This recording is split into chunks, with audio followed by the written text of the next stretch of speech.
Hello everybody, King Netty Reviews here, and we're going to be talking about Kono Oto Tomare today, mainly about Uzuki.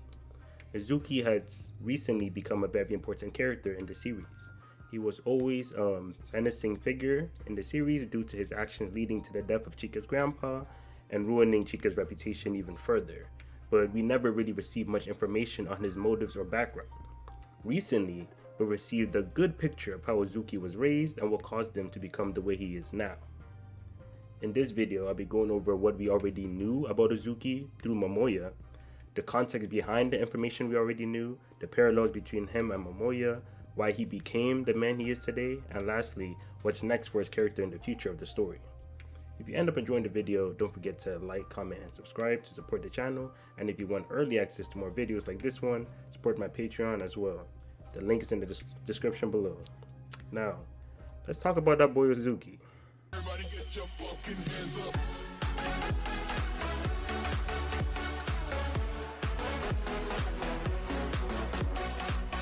As mentioned earlier in the video, Uzuki had an antagonistic role due to his history with Chika. We didn't know any details at the time, except that he pretty much caused the death of not only Chika's grandfather, but also Chika's reputation. Fast forward, we learned that our star boy Momoya was actually related to Uzuki by blood and had no idea what connection those two had and the motive behind both Momoya and Uzuki. During Momoya's backstory, we learned that Uzuki was Momoya's half-brother. They had the same father, but different mothers.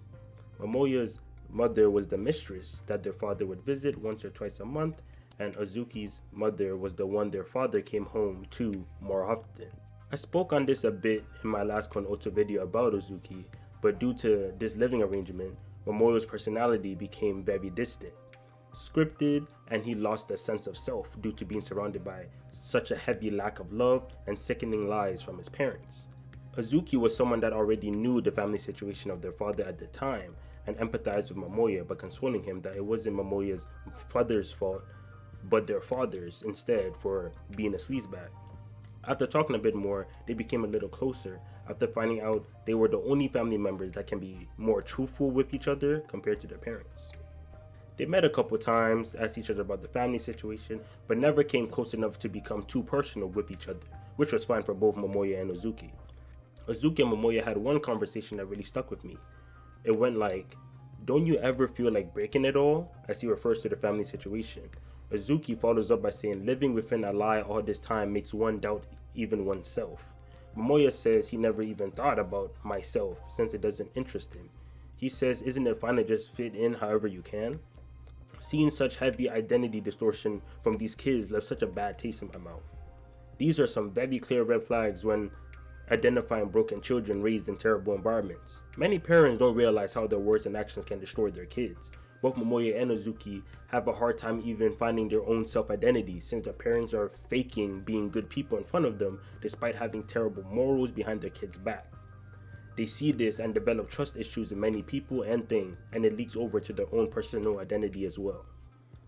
The next time Uzuki is mentioned in Momoya's backstory, it was after he became more delinquent-like. Momoya says he seems to always talk about this Chika person like he was a super close friend, even though rumors about Chika was very terrible.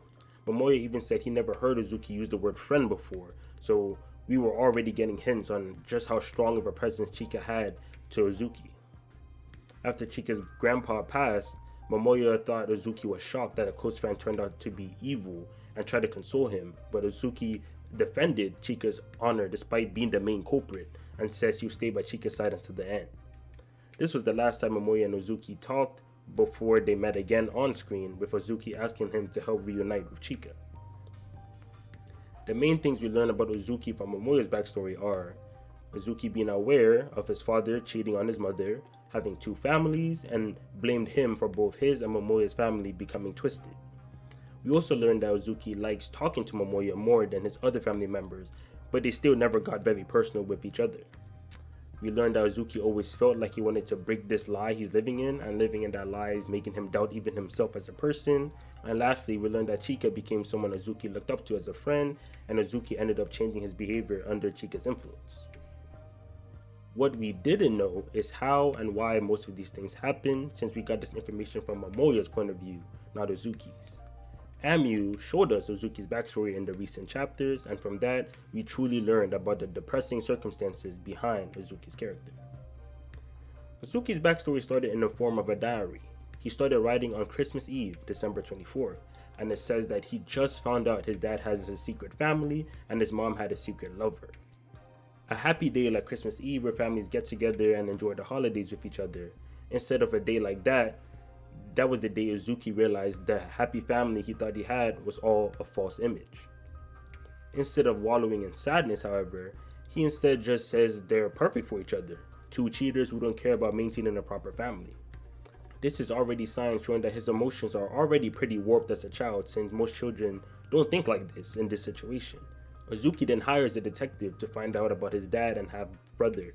They eventually meet, and Uzuki explains the situation to Momoya, who, just like him, had a very calm and emotionless reaction. This makes Uzuki interested since he felt like he and Momoya were very similar and he finally has someone to relate to. This was a very sad scene, however, because again, it shows how these two kids are pretty much mentally finished when it comes to having love and trust among their immediate families. It's like they've already given up on their parents and are not even disappointed or hurt at their immoral behavior. Growing up living such heavy lives every single day can definitely mentally ruin kids, just like it's doing to both Uzuki and Momoya. The backstory continues with Uzuki's mother being depressed after her recent breakup. Instead of Uzuki having a more hopeful reaction that maybe she can now live a more honest life with her current family, aka his family, he instead predicts that she would cheat on her dad again with a new lover in a week. Within 4 days, she already has a new lover, which Uzuki knew would happen, but even he was surprised at how quickly she found another family to lie and cheat with. He finds out her new lover also has a kid, and says just like his father, his mother now also has a new family. He then wonders why his family even still lives together, and says it might be better if they were to all fall and break apart. As you can tell so far, Uzuki's concept of family is completely skewed due to his parents' actions. Family became almost like an accessory where you can pick and choose a new one if you're tired of your old one. There was no sense of trust that Uzuki felt with his parents about loving or maintaining their family, since they constantly kept leaving each other for new lovers and families behind each other's backs while still pretending to be a happy and loyal family at home. No child should be raised with experiencing such normalized negligence of their family members, but his parents clearly don't care about becoming an example of what a good family should represent, which of course ends up really warping Uzuki's mind on what relationships and love are like. The backstory then shifts into how he met and got influenced by Chika. Uzuki was about to get jumped and probably robbed by delinquents, but was saved by Chika instead. He thought Chika wanted money, but Chika just glared at him and walked away. He then sees Chika again, and a little kid was in danger of getting burned by a cigarette of a stranger, and Chika ends up putting his hand in the way to save the boy. He doesn't say anything else after saving the kid, and just walks away. This action brings a tear to Uzuki's eyes, which he doesn't even understand what that was.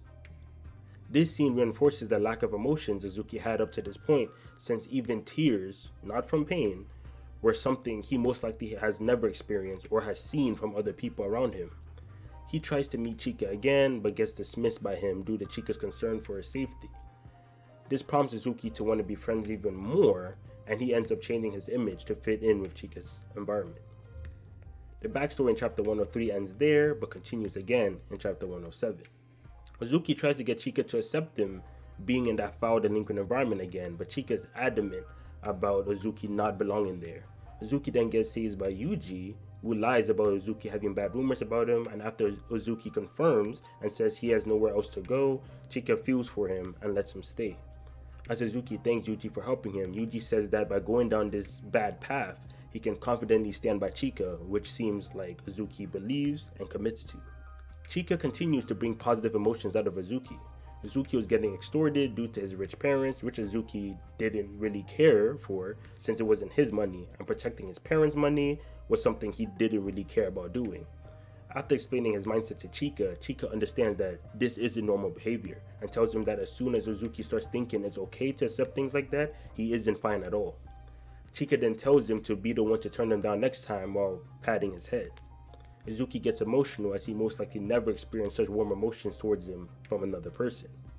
He grew up in a household where both his parents had to constantly lie and hide from each other, and as shown in Momoya's backstory, their father had a very scripted and fake way of showing his love, since it's hard to genuinely love a family you consistently lie and cheat on. Kids notice these things and grow up never knowing or experiencing true and genuine love, just fake and cold ones. Chika became someone that actually showed genuine care towards Uzuki, mainly because Chika is just a naturally good person who's willing to help those near him despite not even being too close with them. Uzuki reinforces this concept of his next scene. He says that Chika was always really looking at me. If I ever did anything wrong, he would correct me. I don't need a father like mine or a mother at all. I don't need to wait at home alone. The place I truly belong is here. Next to Chika is where and before he finishes, we see Chika leave with his grandfather, to Uzuki's dismay. The dialogue up to that point shows that Uzuki severely lacked the emotions that come with a normal upbringing. He wasn't worth being exclusive to their love like other normal families who are very loyal and exclusive to just each other. Even simple things like having his behavior corrected or being given advice, which is something most normal families provide their children very frequently. Uzuki, however, has never experienced it. Because of this, Chika became the guidepost that replaced his family. Chika was someone he can look up to, someone he can respect, and overall someone that can show him love and kindness. When Chika ended up being saved from that self-destructive environment by his grandfather, Uzuki felt like he lost another family member. The only person that showed care for him is now living his life without him in it. This mentally broke Uzuki. While wallowing in despair, Yuji convinced Uzuki that Chika sees no value in Uzuki and abandoned him to go live for his own happiness.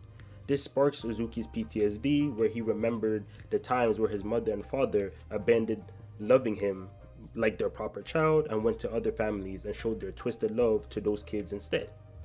Now that Chika, who he holds even higher than his parents, abandoned him as well to go live with another family, it causes Uzuki to mentally break.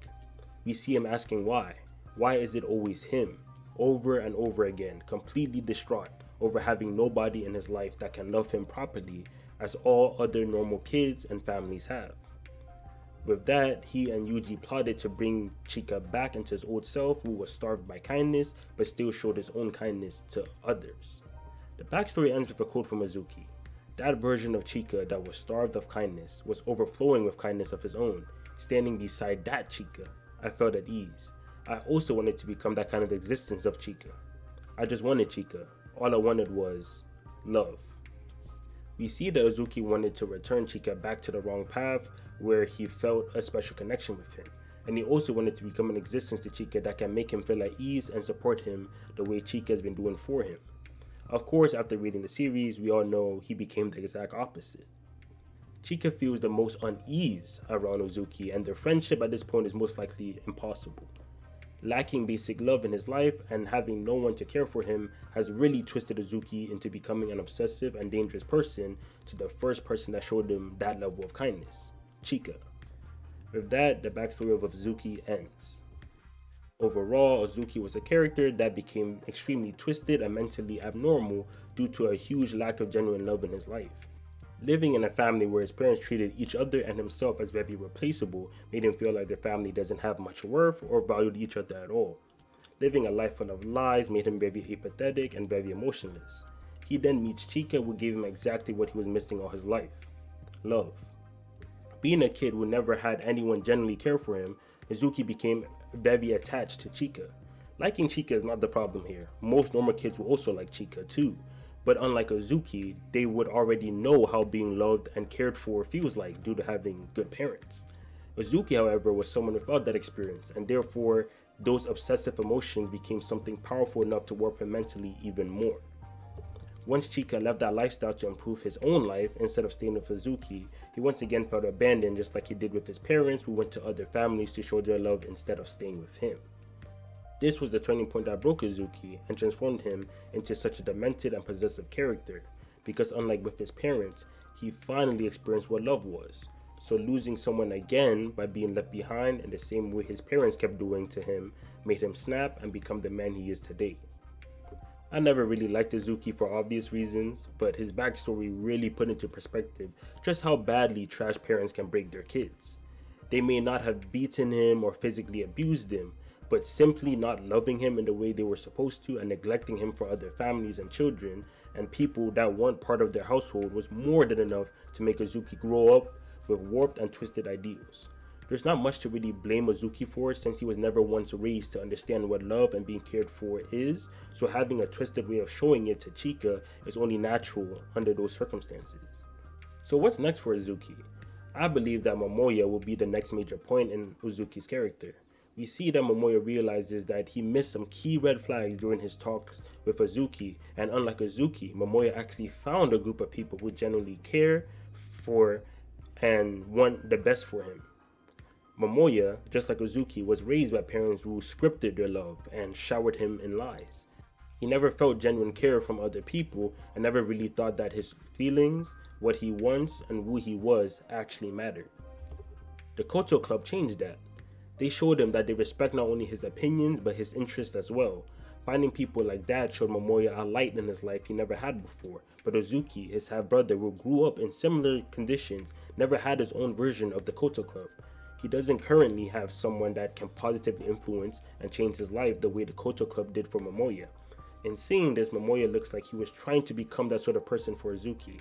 He now knows the happiness of being cared for and loved by other people, but Uzuki doesn't have that.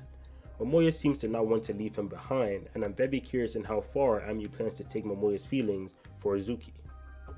I believe this would be great for Momoya's character, and I honestly just want a hopeful ending for those boys.